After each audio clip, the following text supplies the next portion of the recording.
Hello everyone, this is Abhishek Madan.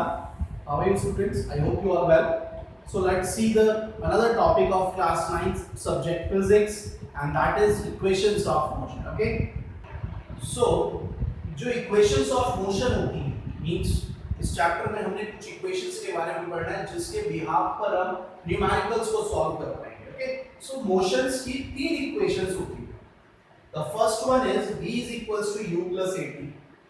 And that is the first equation of motion. V is equal u plus at. Okay, and the second one is S is equal ut plus half at square. S is equal ut plus half at square. Another one is v square equal u square plus 2as. Okay, and these equations are also known as the equations for accelerated motion. ऐसा इसलिए कहा जाता है क्योंकि अगर body के पास acceleration नहीं होगी so we cannot use these type of equations. जब बॉडी के पास एक्सीलरेशन होगी तभी इन इक्वेशंस का यूज करने का पर्पस आता है. Okay, and v u a t, what is these? So I'll write it here. V is the final velocity, u is the initial velocity, a is the acceleration, t is the time taken, s is the distance or displacement. s को हम कई बार distance भी बोल देते हैं, displacement भी बोल देते हैं. one more thing, यहाँ पर जो v और u है ये initial और final velocity है. कई बार हम इनको initial और final speed भी बोल देते हैं. Okay, it depends on the question. Okay, so आइए हम इन तीनों इक्वेशंस को इस ग्राफ के थ्रू समझते हैं कि ये इक्वेशंस आती कैसे हैं, डिराइव कैसे होती हैं. ओके, सो जैसे कि यहाँ पे मैंने एक वेलोसिटी टाइम ग्राफ लिया है और वेलोसिटी टाइम ग्राफ में मैंने ये एज्यूम करा है कि बॉडी के पास इनिशियली स्टार्टिंग में ही u वेलोसिटी है. स्टार्टिंग इसलिए बोल रहा हूँ क्योंकि जब टाइम 0 था तो उस समय बॉडी के पास u वेलोसिटी थी. ओके, तो यहाँ पर बोला जा रहा है कि बॉडी पर स्टार्टिंग में ही वेलोसिटी है. कुछ ना कुछ स्टार्टिंग से ही जब आप मतलब मेजर करना जब आप स्टार्ट करोगे उसी समय बॉडी के पास कुछ ना कुछ स्पीड होगी. ओके, सो यहाँ पर उन्होंने बताया कि जब टाइम 0 था तो उस समय वेलोसिटी जो थी u थी. थोड़े टाइम बाद, थोड़े टाइम कितने टाइम बाद, u से लेकर जब t टाइम हो जाएगा, t कुछ भी हो सकता है, 1 घंटा 2 घंटे 10 मिनट आधा घंटा, इसलिए मैंने t ले लिया, इतना भी टाइम हो ले. सो मैंने कहा कि 0 से t टाइम बाद, t सेकंड बाद या t मिनट बाद या t आवर बाद उस बॉडी की वेलोसिटी v हो जाएगी. इस पॉइंट पर जाके, इस पॉइंट पर जाके इस बॉडी से यहां से जब बॉडी ने स्टार्ट करा तो t टाइम बाद बॉडी यहां चली गई और इस पॉइंट पर उस बॉडी की वेलोसिटी कितनी है, v. ओके, तो इस पॉइंट पर जब बॉडी पहुंच गई तो उस बॉडी की वेलोसिटी कितनी हो गई, u v. पहले कितनी थी, u. क्या है, बॉडी की वेलोसिटी में चेंज है कब, टाइम के साथ. पहले जब हमने मेजर करना था, स्टार्ट करा था तो उस समय u थी. कुछ देर बाद, कितने देर बाद, t सेकंड बाद या t मिनट बाद उस बॉडी की वेलोसिटी जो है v हो गई इस पॉइंट पर. तो बॉडी की वेलोसिटी में चेंज आया और जब बॉडी की वेलोसिटी में चेंज आता है तो उसके पास, इसका मतलब ये हुआ कि बॉडी के पास एक्सीलरेशन आ गई. जैसा हमने पढ़ा था ना कि बॉडी की अगर वेलोसिटी चेंज होगी तो बॉडी के पास एक्सीलरेशन आएगी. तो जब यहाँ पर u से v वेलोसिटी हो गई तो इसका मतलब बॉडी के पास एक्सीलरेशन आ गई. तो अब एक्सीलरेशन आएगी कैसे, ये भी हमने पहले पढ़ा है कि जब हम वेलोसिटी टाइम ग्राफ की बात करते हैं तो उस समय जो स्लोप होता है ग्राफ का, that is called acceleration. Okay, तो यहां से यहां तक की ये जो लाइन है, ये लाइन, इसका मैं नाम रख देता हूं, that is AB. This AB is the line which is the graph of this equation. Okay, so इस AB का मुझे स्लोप निकालना है. स्लोप का मैं आपको फॉर्मूला बता दूं दोबारा. Slope is equals to perpendicular, this is the sign of perpendicular. आप शायद 8th क्लास में पढ़ा होगा ऐसा. This is the sign of perpendicular. So perpendicular distance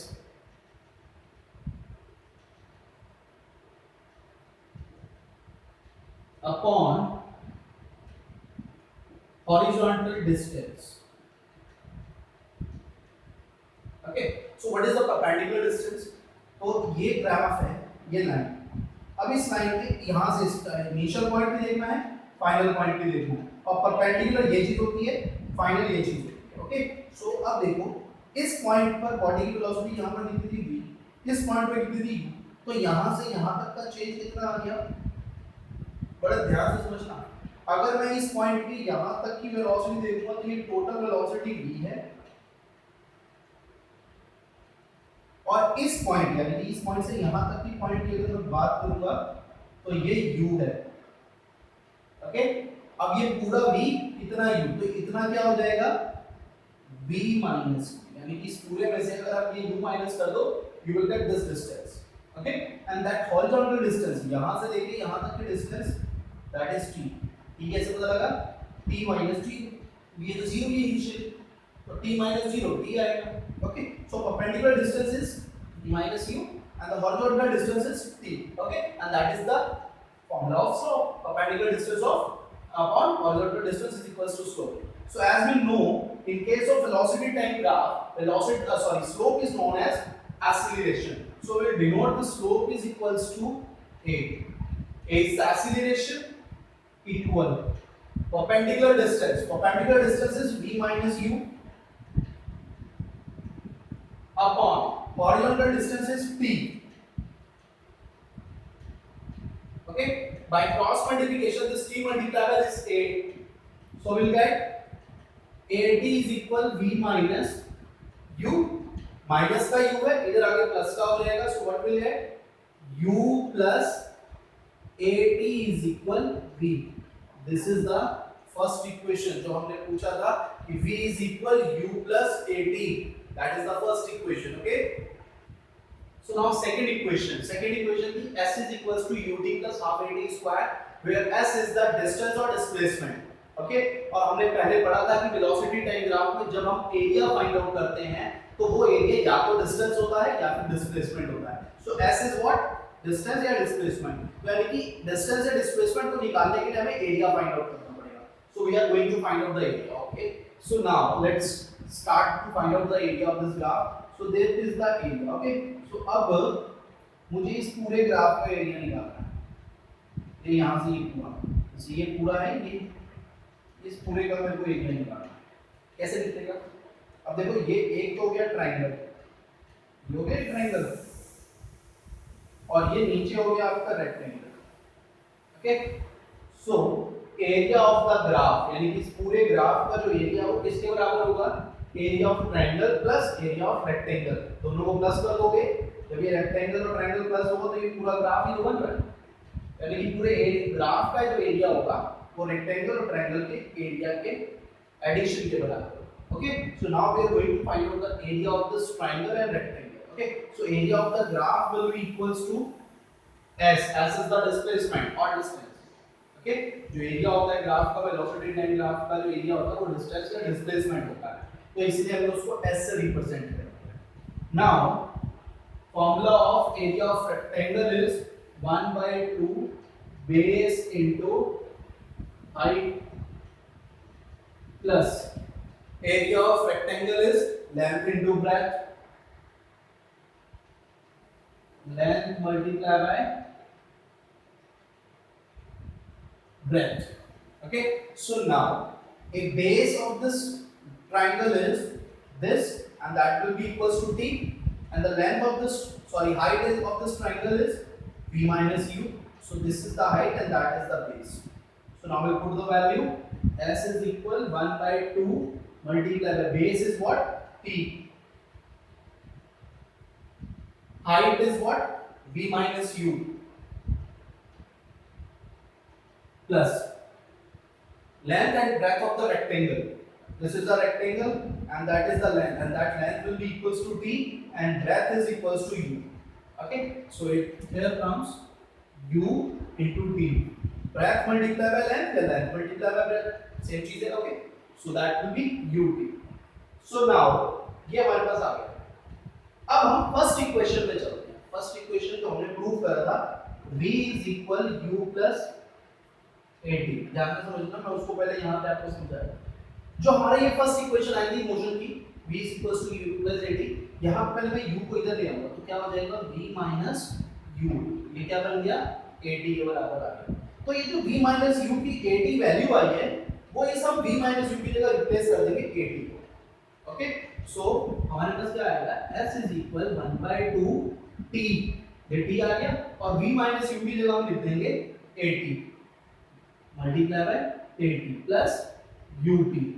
so s is equal, हमें क्या करना है, इस ut को पहले लिख दे रहा हूं, plus 1/2 a t into t square, so that is the second equation of question, s is equals to ut plus half at square. So now let's see the third equation, that is v square equals to u square plus 2as। अब देखो इस फॉर्मूले में भी s आ गया, last में हमने बोला ना 2as, s का मतलब क्या हुआ, डिस्टेंस या फिर डिस्प्लेसमेंट, और अगर जहां इक्वेशन में डिस्टेंस और डिस्प्लेसमेंट की बात हो रही है, इसका मतलब हमें इक्वेशन में क्या लाना चाहिए, एरिया, क्योंकि जब तक एरिया नहीं आएगा तब तक डिस्टेंस नहीं आएगी।